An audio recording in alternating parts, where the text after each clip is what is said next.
Hello, everybody, and welcome to the Red Effect Podcast. I'm your host, Coltin Schachtner-Kramer. Red Effect Podcast is brought to you by Red Star. Red Star, where our red makes you green.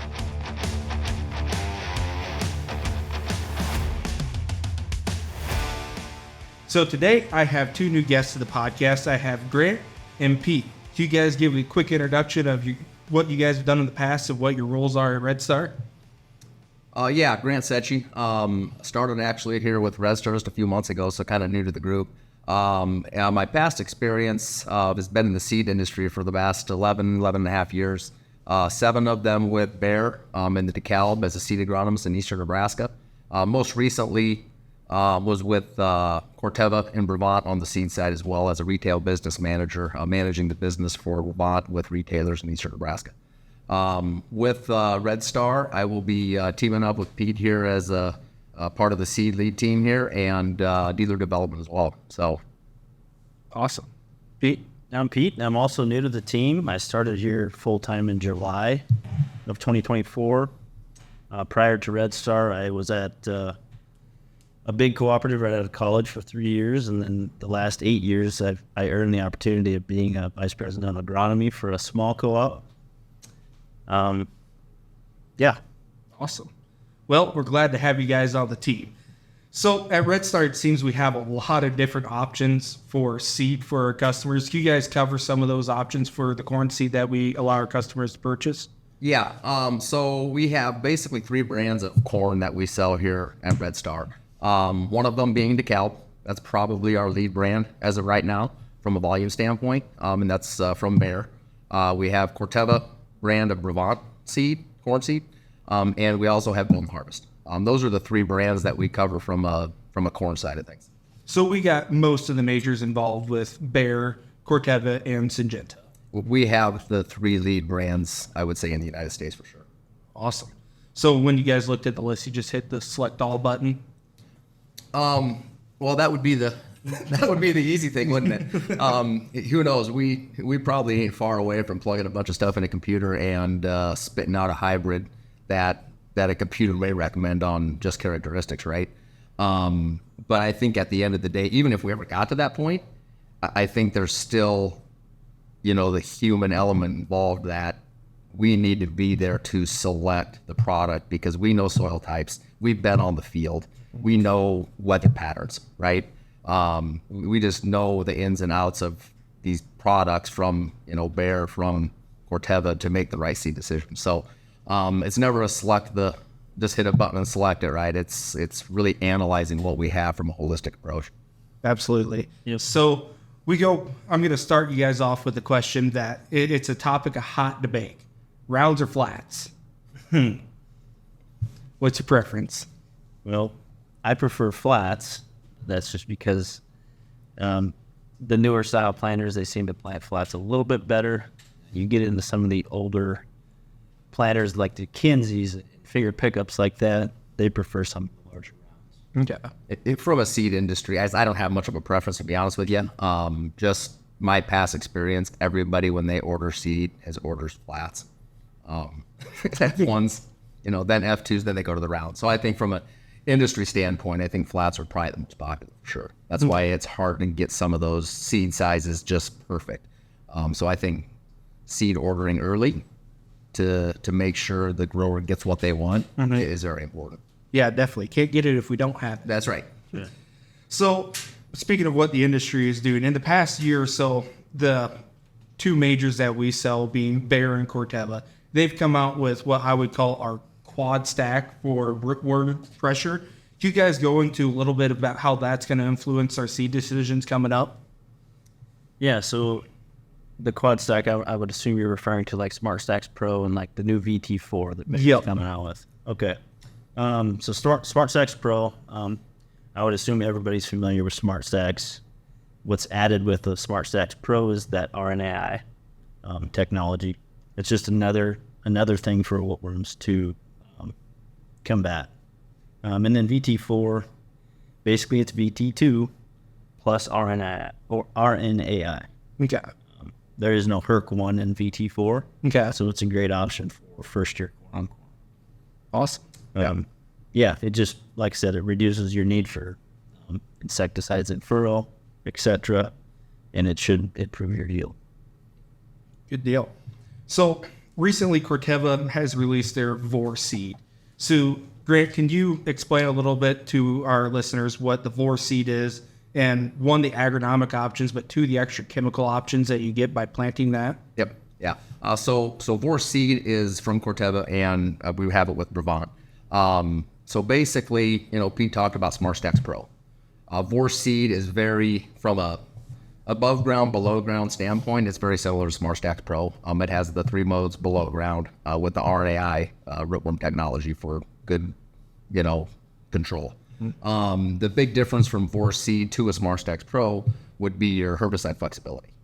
You have glufosinate, glyphosate, and Enlist or 2,4-D options.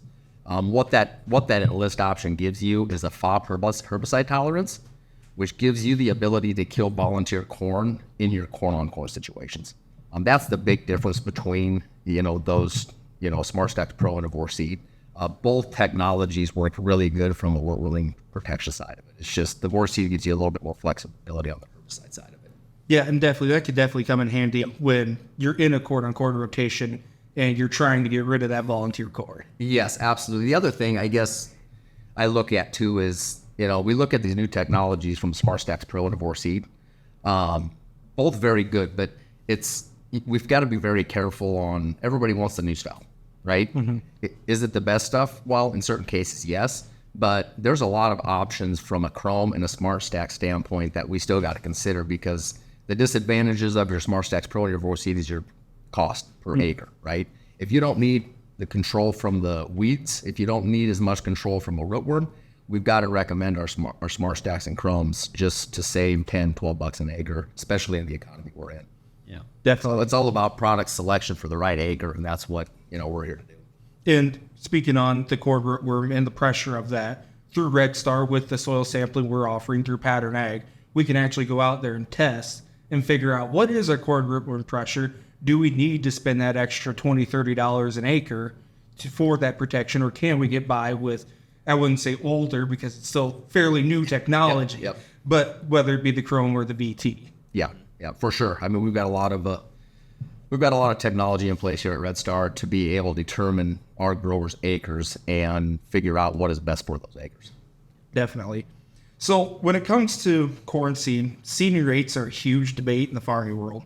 So the average yield per 1,000 seeds is about 7 bushel. Now, if you're not getting 10 bushels per acre, seed is not your limiting factor. But when we're looking at these rates that farmers are dropping, even in, say, a 250 bushel yield environment, they're still dropping 27 to 30,000 seeds. So where do you guys place your seeding population for your customers? And if it is over that 10 bushel per 1,000, why do you go that high? Well, obviously weather plays a big part in this. Locally, we farm a lot of dry land. Same in Iowa, same in South Dakota. So we really have to hone in on what we're planning into weather-wise. Honestly, we found that increasing pops isn't always the key to higher yields. Kind of like you backbone there. And like Grant said, hybrid selection is key. Everything's different. There's a lot of flex hybrids coming out, and there's a lot of semi-flex hybrids that we've come to know over the past 4 years. You just got to know your products. I agree. The one thing I always kind of look at too, we always talk about, hey, what are we going to plant our seed at, right? Mr. Grower, what do you want? Plant your seed. He goes, well, I want to plant it at 34, right? I kind of like to ask, what do you want your final stand count to be at? If you want your final stand count to be at 34, well, we probably can't plant 34. No. Right? So we've got to ask that question. It's like, well, a lot of times they say, well, I want my seeding rate at 32,000. They think they're going to get 32,000. We've got to, maybe make sure they understand, we're going to lose 1, 2, 3,000 seeds just due to germ, due to cold. We live in eastern Nebraska, so we run into a lot of those things. Yeah. Mother Nature always. Yeah, absolutely. Yeah. I know you're pretty passionate about seeding rates, Colton. What are your takes on this topic on corn? Yeah. So when I look at the corn and what we want to have our seeding rates, obviously weather plays a factor. If it's an extremely wet year, let's up that a little bit. But I like to look at my 5-year average APH and base that and then go, what's a reasonable yield expectation? Well, 10 bushels over that. So if you're at a 220, you can go up to 230, maybe even 240. That'd be a good area. So plan my seeding rate around that. I've just seen so many guys, especially in Iowa, in the high 30s, low 40s, and they're still getting, 250 to 260, with the guy down the road who planted 32,000 is getting the same yield. So I would just rather see those seed dollars and input dollars be moved to something that is a limiting factor. Say it's zinc, sulfur, whatever it may be, when we know that seed is not our limiting factor. Yep. I think we've learned a lot in the last couple of years from overpopulating corn and soybeans. I think we've backed down quite a bit. And you look at the companies from a Corteva and a Bayer, their years are becoming a little bit more flexy as well. Mm-hmm. So that's going to make a difference on seeding populations as well. Yeah, definitely. How big that kernel gets at the end of the year is going to make a lot of difference. Yes. So with the last couple of years, everybody knows it's been dry. We got some rain this year. Just so happy it all came in the spring. It shut off in July. But what are some key drought technologies that these companies have that farmers should look at implementing? Yep. So both companies have a drought title, so to speak, where your DeKalb has a drought guard. Mm-hmm. Your Brevant has a Aquamax product, right? Similar but different. Your drought guard is an actually inserted trait from Bayer that gives that product a better drought tolerance and stress conditions. Aquamax is actually, it's not a trait, it's actually just through their breeding program. They breed their genetics to have a better drought stress at the end of the day. Which one's better? Potatoes. It really comes down to what you're putting in the field to be able to handle that drought stress issues.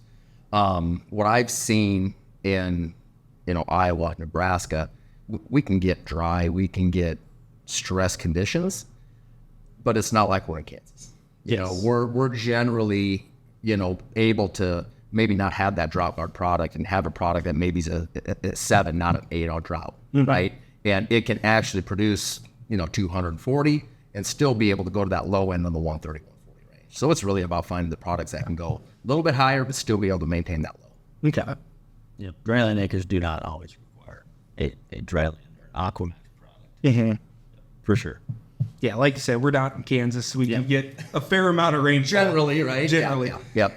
We've been blessed with some pretty good soils. Yes. Yeah, it all ended up in Iowa. Most of it.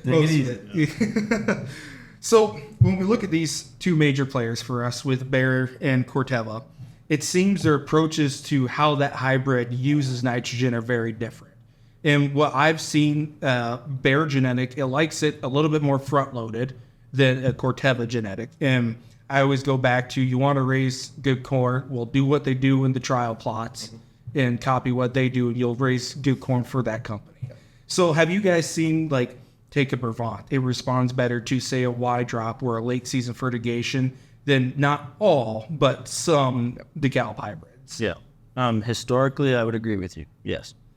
Bayer or DeKalb has been known for that early nitrogen uptake. Now, some of the new products, I'll disagree with that. I'll say that they do respond well to a late application of nitrogen. So, again, we're going to go by a product. That's just how we're going to do things here. At Red Star, we're always going to promote a split application of nitrogen. Uh-huh. That is the number one key. We don't want you to front load all your in. Because we saw what happened this year where you lose it all. We did. By doing that, eventually we're going to see our nitrogen units decrease by splitting up these applications. And at some point, we're going to be regulated to do so. Yes. So, historically, yes, I agree with you. But at the same time, I think a lot of the new breeding, the new products that are coming out, I think we're starting to get rid of that myth. Okay. Yeah, I would agree with everything you said. I think it's really about knowing that product you're putting out there and understanding its nitrogen capabilities and addressing it as we go forward. So with the nitrogen use is a huge factor. We just talked about split applications. So it depends on who you listen to. Some regenerative soil guys say you can get down to a half a unit applied. Industry standard is 1 unit. I would say as an average, yes, we are over applying, but how much do you guys think we are over applying? Is it 10, 20 pounds, or do you think it's more than that? So locally in northeast Nebraska, where we have heavy OM soils, I would say probably 20 to 40 pounds we're over applying. That's my personal take. It's obviously different when we get into central Nebraska and we get west where we farm more sandy ground. But locally, that's what I feel. I think it depends on when you're applying it too. Yes. I mean, you apply way too much up front, how much are you actually using? You know, and how much are you actually losing, you know? So I think there's a lot of different ways you can look at it from an application standpoint. I like the spoon feeding throughout the year. Definitely. Just spreads things out. You know, you're getting it available when you need it. And then we sell products like liquid urea. Yes. Obviously, that's a great form of nitrogen. Yep. We can really get pretty efficient with how we feed these crops. Yeah, definitely. And that's a key factor too, is the right form at the right time. And whether it be liquid urea or finish line product, applying that ammoniacal form to help improve efficiency is huge. For sure. So one thing that I've been seeing coming up, and I've been telling some of my customers, they need to get out there and start taking pictures of the crop this year and the next coming years. The reason for that is with the onset of short corn, it could be in 10 years, we don't have these hybrids that are getting 12 to 16 foot tall anymore. So what work have you guys done with the short corn from both brands? And do you guys think it's going to be a major player here coming up? Yeah, so short corn's been talked about for several years now. It really hasn't hit the industry yet. We've seen it in some trials. We've seen it, you know, here and there. Both Corteva and Bayer are going to have the short corn, you know, products. They're both slow playing it a little bit right now, which I think is great. They don't want to launch something and have a complete failure, because I do think this is going to be big. You know, some of the hangups right now I think they're having is just some consistency from a yield standpoint, some consistency from a plant, you know, evenness standpoint. But I think the big thing is the ear height and ear placement. Obviously, you take a 12-foot corn and drop it down to 6. Where's that ear going to go from here to here? If it won't be hitting me in the head. Yeah. If it's still a night note, it's only going to be about that far. Exactly. Their goal is to have a minimum of a 2-foot ear height Okay. at the end of the day. You know, some big advantages I think we're going to have with the short corn is, you know, wind. You know, you take a 12-foot down to a 6-foot corn, 7-foot, it's going to be a lot less green snap risk. Applications, able to apply, you know, over the top with a ground rig and not having to, you know, find drones and, you know, stuff like that. You know, I think it's going to be a big player for us. I just think it's probably two years out. Okay. You know, maybe 3, probably 4 or 5 before we see a huge launch with it. Yeah, we've got a long ways to go. We've had local plots here at Red Star. We've had some groundbreaker stuff where we do 40 to 80 acre fields of it, and it's turned out well. Like Grant said, I think we have a little bit to go to really see consistent results year after year. Yep. Ear height, yield, planting populations are 3 things I think they need to probably, you know, still working on to make sure, you know, because if you have the short corn, they're saying you need more population, you know, and then we just talked about reducing population a little bit ago, Yes. right? So how many farmers are going to want to plant 33,000 now and go to 42,000, you know, just from a seed cost standpoint? So I know the companies are trying to get same population, same yield, and I think that's some of the stuff that we're doing. Okay. Yeah, when it comes to anything new, everybody lives in Missouri. Show me.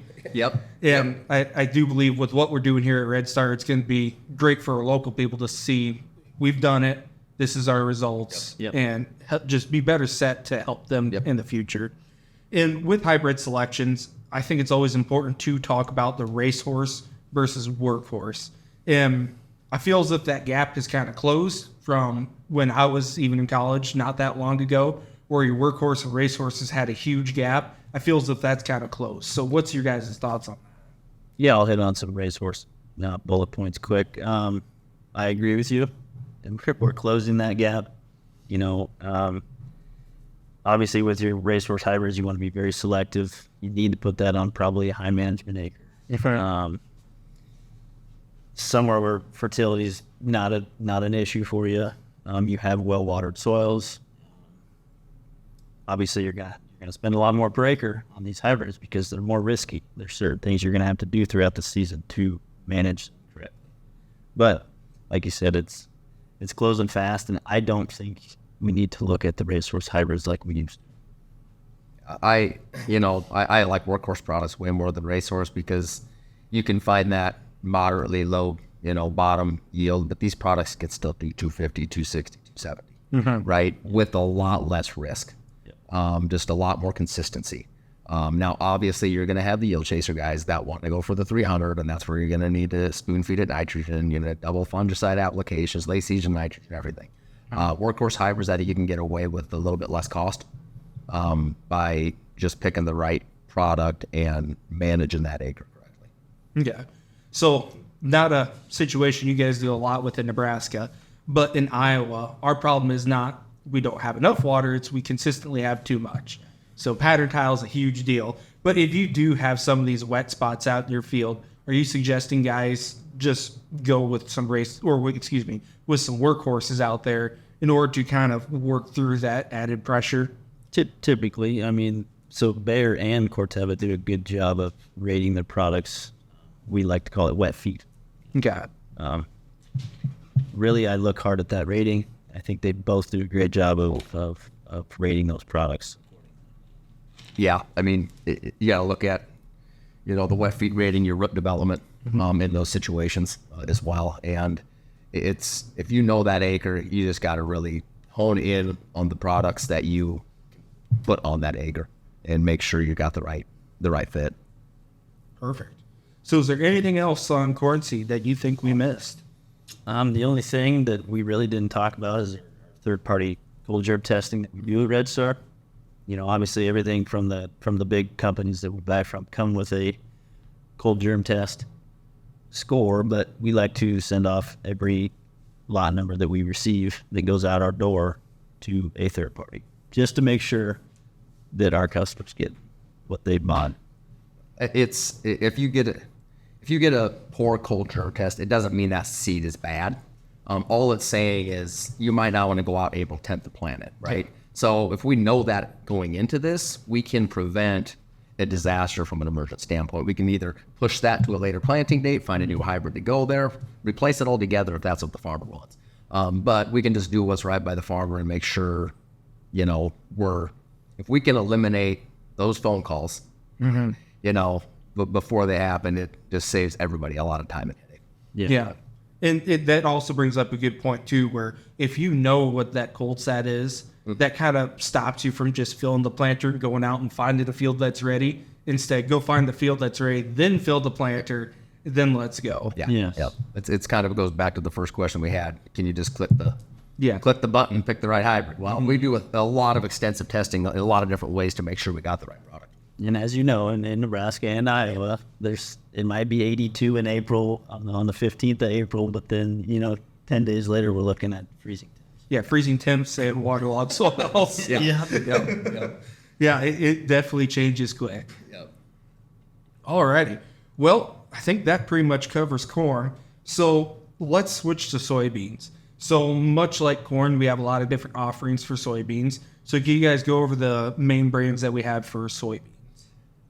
So similar to what we talked about earlier, we have the Bayer genetics with the Asgrow. Corteva is Brevant. Syngenta's Golden Harvest, and we also have Zetavo from BSF.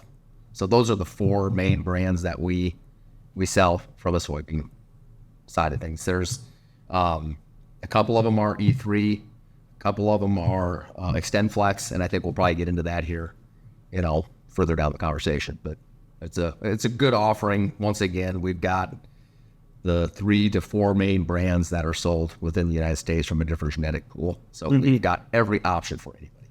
Yep. Awesome. So what are some key genetics coming down the line that you see in our portfolio either now or for this next season that farmers really need to pay attention to? Well, right now, the two big ones are obviously Extend Flex and Enlist E3 soybeans. Extend Flex, that gives you glufosinate, glyphosate, dicamba tolerant. I don't know when for sure Bayer's coming out with their HT5 lineup, but that's going to add 2,4-D and HPPD resistance. So that'll be big. It'll eliminate a lot of problems that we're seeing out there, I hope. So there's something to look forward to there. The one thing too with the Extend Flex is even though over the top dicamba for soybeans is gone, well, a lot of our injury probably came from that cornfield either we or the neighbor sprayed. So to me, having that genetic in there where it's not going to smoke the beans is still a good option. And it's very geography based. Yes. Just in northeast Nebraska alone, we spray a lot of status and a lot of Diflex in our corn. And up here we have a lot of quarters where guys split an 80 and an 80. They go corn and beans on that same quarter. You just got to keep in mind, hey, if I plan on using status in my corn, should I be planting an Extend Flex? In that situation, I would tend to recommend more of an Extend Flex. Yeah. But on the reverse side, there's pockets of E3 in Iowa and in central Nebraska, it's more dominant. Obviously, they've done well there. Yeah, you kind of covered it there, but from the Extend Flex or the list standpoint, I think there's a lot of people out there that's like, well, Extend Flex just yields better than Enlist. I think Enlist just came a long ways in the last several years. Yeah. There's a lot of good beans from both companies, both sides. So when a grower wants to have that conversation, sit down and decide E3 or Extend Flex, we've got the options on both sides of it. When he talked a little bit further down the road, what Bayer's bringing forward. I know Corteva's got a plan on a new herbicide or a new weed control system. They haven't come out, or they haven't really expressed a ton of details around it, but timing is going to be similar to what Bayer's probably throwing out there as well. So there's a lot of options coming forward. We've got great options now, but as we know, things become resistant. We're going to need new options, toward the end of the decade. So with Zetavo soybeans, is there something new coming down the line for them, maybe for pest resistance or disease resistance, something like that? There is too. Like Grant said, there's not a lot of details coming out of BASF either, but there will be a new herbicide package with them as well. Okay. And Zetavo's a interesting brand. They started coming out with their own genetics the last 2 years. They've done really well from the Enlist side. So we're super excited about Zetavo here at Red Star.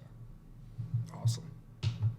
So when I'm driving down the countryside and listening to the radio, I hear a lot about these new Z series soybeans from Corteva, specifically Pioneer. So does Brevant have an equivalent? Is it going to be Z series on the Brevant side, or what's Brevant's Z series type soybean going to be? Yeah, that's a tough one. Not sure how to answer it. No, the way I look at it is, a lot of it's marketing. Okay. Yes, they're going to name their beans.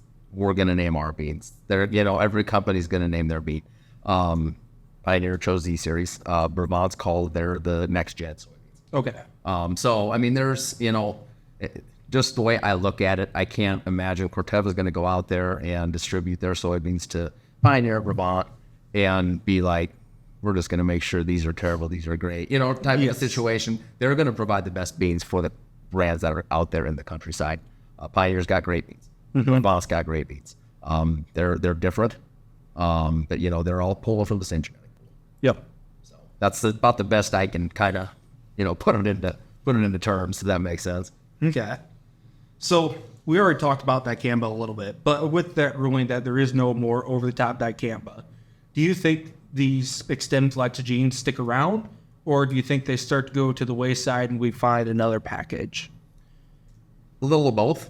I think if growers had success this last year with Extend Flex beans, and they were able to maintain their weed control, without a over-the-top dicamba, I think they'll stick with them. A lot of people got by with Liberty this year and didn't have to go over the top with dicamba. They were completely happy with them. You got other areas that are maybe going a little bit heavier Enlist, and I think that's going to force some other people to maybe move toward the Enlist platform. So I think it's going to be a little bit of both. I think you're going to see in Nebraska and Iowa your market share of Enlist increase this year, just with the way things are looking. Because your Pioneer does all Enlist. Vermont is Enlist, as grows Extend Flex. There's just different trait platforms on both sides of it. So it's a matter of kind of pocket it, right? Yeah, and like you said, we had a lot of producers locally, Red Star producers that didn't spray over the tops this year. And we had great success with weed control. So there's ways to manage that without that application. And like I said, it's pocketed. Obviously, we're 80+% dry land up here. Okay, take that into account when you're thinking about making the switch to enlist. Or you spraying something in your corn. There's just a million things that you really need to look at before you just say, I'm going here. Yeah. There is no cookie cutter option. There isn't. There isn't. So with that being said, soybean management is something I'm really into. It seems a lot of farmers just treat their soybeans like a cover crop. They just throw them out there, obviously not spreading them, but they plant them. They say, good luck, we'll see you next year. And then a lot of them are dissatisfied when you're getting, 60 to 65 bushel soybeans. So what are some key management practices you guys have seen on the fertility side that has shown great for your growers? I mean, a lot of it comes down to, we talked about picking the right soybean for the right acre, right? Making sure we got the right herbicide program. Make sure we got the right chemistry program. I think sometimes planting date is very key. We got to look at some weather patterns. We've been really dry right now, right? So what does this winter look like? Then all of a sudden, what does spring look like? Making them decisions for that acre first, I think is number one. From a disease standpoint, picking the right bean, making sure we got the right program out there. It's all about the program approach. From fertility side, Pete, I think you've probably got a little bit more view on what your thoughts are on the fertility piece of it. But Yeah, I'd say in the last 3 to 5 years, we've found that soybeans respond very well to foliar nutrition. Yes. It's a little bit different than corn, and we can't treat them the same. Colton, you've done a ton of research regarding this. What are your thoughts on that? Yeah, so when we look at a soybean plant, like you said, it is completely different than a corn plant. Yes. The first factor we got to look at is carbon in the soil. So in order to create nitrogen for a soybean, you have to use carbon. It takes 5 pounds of carbon to produce 1 pound of nitrogen. And it takes 5 pounds of nitrogen to produce 1 bushel of soybeans. So quick math, you're going to need 2,500 pounds of carbon in order to produce 100 bushel soybeans. Do we have that in our soils? Absolutely not. So those in-furrow systems and getting a good biology out there to help cycle that carbon, cycle humus in the soil is going to be where we want to start. The next thing I look at is, like I said, people treat soybeans like a cover crop, when in fact they're almost as nutrient demanding as corn, if not more, especially in higher yielding environments. So looking at calcium is a huge one. When we look at those laterals on that soybean, that's where your yield comes from. It's no longer the stick soybeans. It is the laterals. Yeah. And if you can get 2 laterals that each have as many pods on them as one main stem, that's where the yield's going to start to come from. Yeah. And that calcium just allows that to be supported. Another thing is sulfur. When creating nitrogen and using nitrogen, you need sulfur in that process. So sulfur is a huge portion. And then potassium. Potassium is going to be huge for that plant's life cycle. And we all know we like boron on soybeans. Well, that helps with the pod retention. And unlike corn, which just flips a switch, it goes from vegetative to reproductive. Soybeans are reproductive and vegetative throughout the year. Yes. So we got to layer our boron passes in their foliar to have pod retention at every level. Yeah. And I think once we start getting those things figured out, then we can really start to push the yield.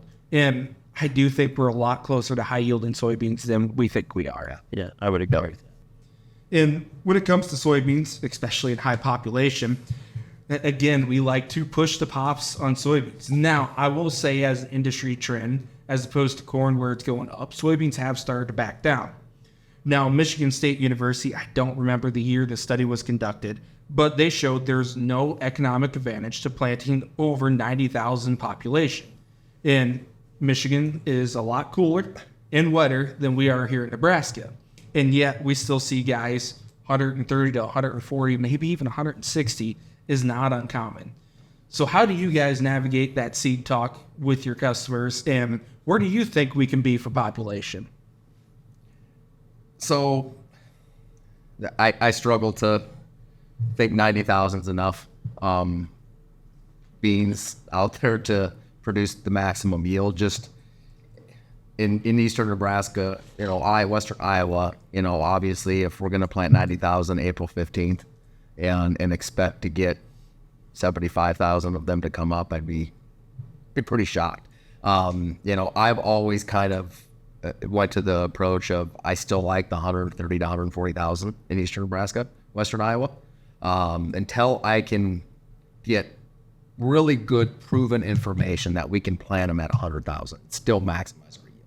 So one thing I will add in right there is in Nebraska, 2019. So genetics have come along since then. Yes. I forget the grower's name, but it was in the Farm Progress Journal. He planted 20,000 populations and got 74 bushel beans. Correct. So, yes, obviously different environment, but the yield potential is there. It is. And that's the whole thing when we talk about population is we're like, oh, we're always afraid.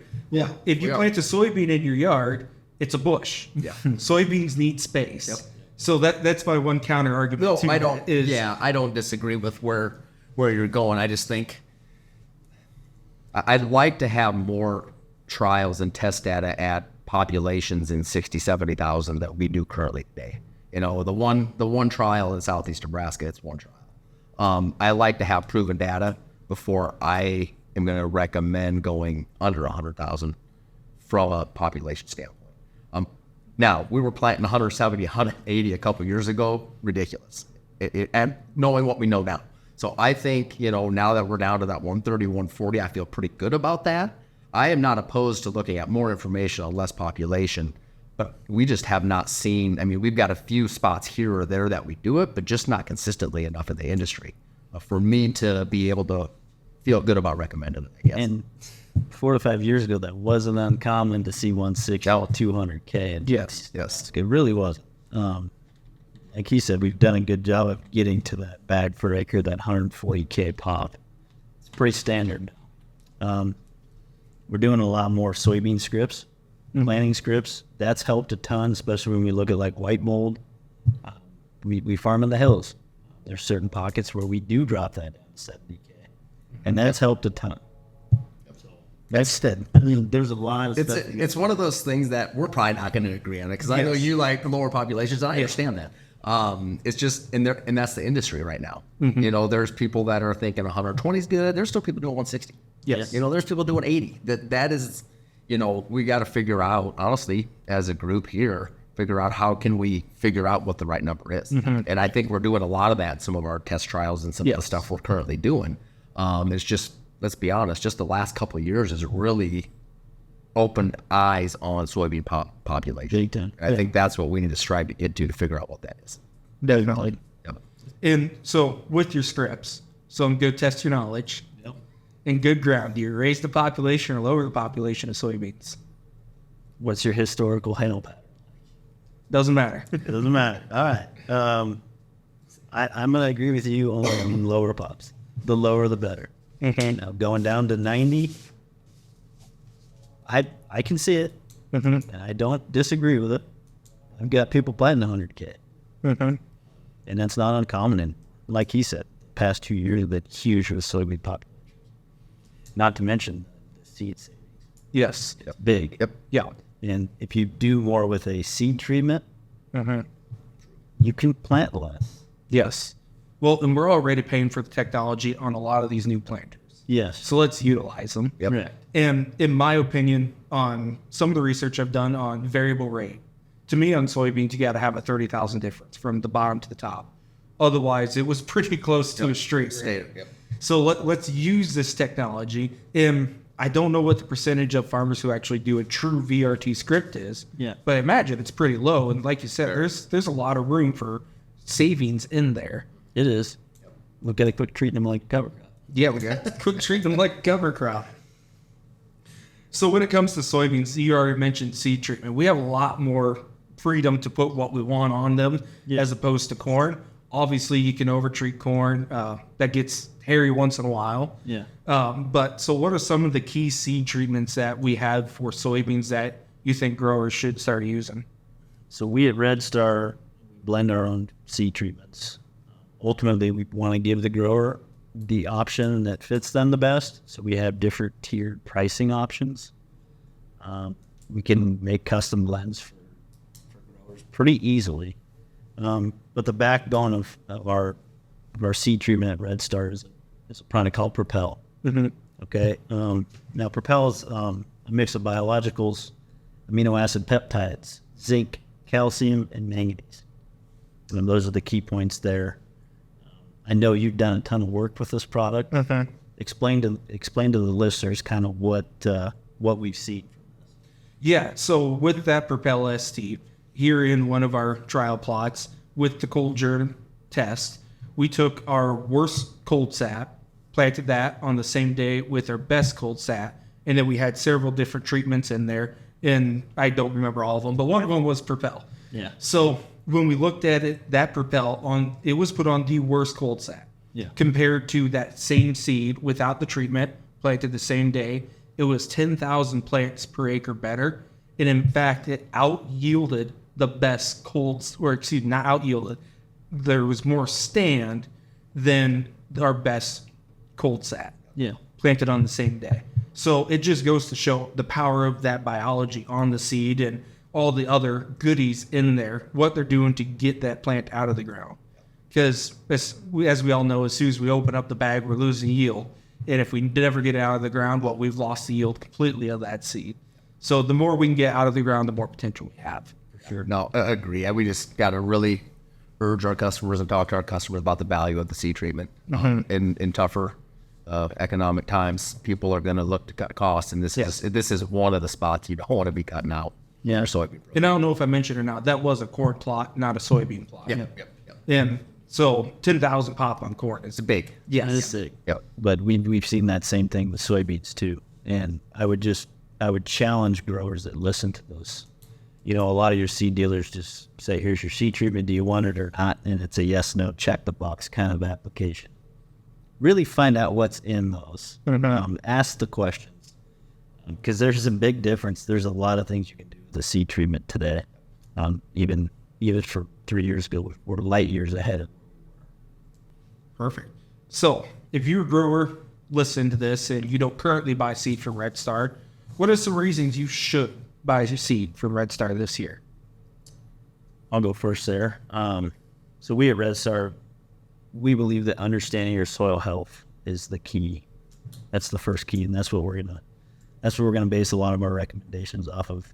We have a lot of people here that set us apart from our competition.